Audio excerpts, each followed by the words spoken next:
अब पछताए होत क्या जब चिड़िया चुग गई खेत। एक परिवार था जिनके पास बहुत बीघा जमीन थी। घर में 4 लड़के थे, चारों खेत में मेहनत मजदूरी करके कमाते थे। परिवार बहुत बड़ा था, जितना वे मेहनत करते उतना उन्हें मिलता ना था, क्योंकि खेत में पानी की कमी थी और मौसम की मार पड़ती ही जा रही थी, जिसके कारण खाने तक के लाले थे तो बच्चों की पढ़ाई तो दूर की बात है। अगर इस बीच कोई बीमार हो जाए तो गरीबी में आटा गीला जैसी बात हो जाए। परिवार बहुत बड़ा था, जिस कारण आपसी लड़ाइयाँ भी बढ़ती जा रही थी। वैचारिक मतभेद था, सभी अपने खेत के लिए कुछ अलग करके कमाना चाहते थे, जिसे देखकर परिवार के मुखिया ने खेत को 4 बराबर हिस्सों में बांट दिया और सभी भाइयों को अपने अपने परिवार की जिम्मेदारी सौंप दी, ताकि जिसे जो बेहतर लगे वो करे।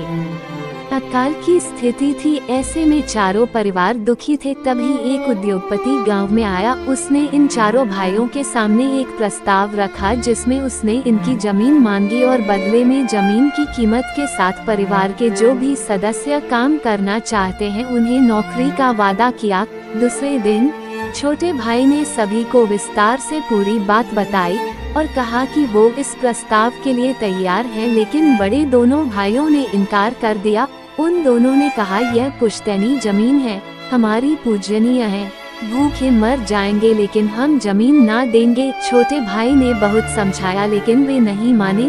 कुछ दिनों बाद उद्योगपति ने यह प्रस्ताव अन्य खेत के मालिक को दिया। उन लोगों ने विकट परिस्थितियों एवं बच्चों के भविष्य को देखते हुए प्रस्ताव स्वीकार कर लिया। कुछ समय बाद उस जमीन पर एक उद्योग बना, जहां कई ग्राम वासियों को नौकरी मिली। साथ ही उस जमीन मालिक को जमीन की कीमत और उसके बच्चों को नौकरी भी मिली, जिससे उन लोगों ने अपना अन्य कारोबार भी शुरू किया और दूसरे शहरों में जमीन भी खरीदी और उनका जीवन सुधार गया। उन्होंने एक बड़ा सा बंगला बनाया, जिसमें बाग को संभालने का काम वो चारों करते थे, जिन्हें पहले उद्योग का प्रस्ताव मिला था।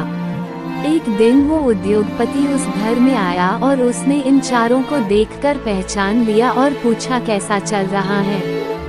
तब सिर झुकाकर कहा, साहूकार का कर्ज बढ़ गया था, जमीन हाथ से चली गई, अब मजदूर और बाग का काम करते हैं। उद्योगपति ने कहा, अगर आप मान लेते तो यह दशा ना होती। उस पर छोटे भाई ने करुण स्वर में कहा, अब पछताए होत क्या जब चिड़िया चुग गई खेत। शिक्षा, वक्त रहते फैसला ना लेने पर बाद में पछतावा करने का कोई लाभ नहीं होता।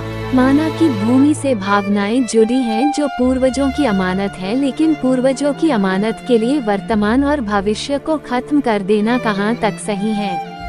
आपके सामने आपके बच्चे अनपढ़ हैं, भूख से मर रहे हैं, फिर भी आप जमीन के मोह में हैं।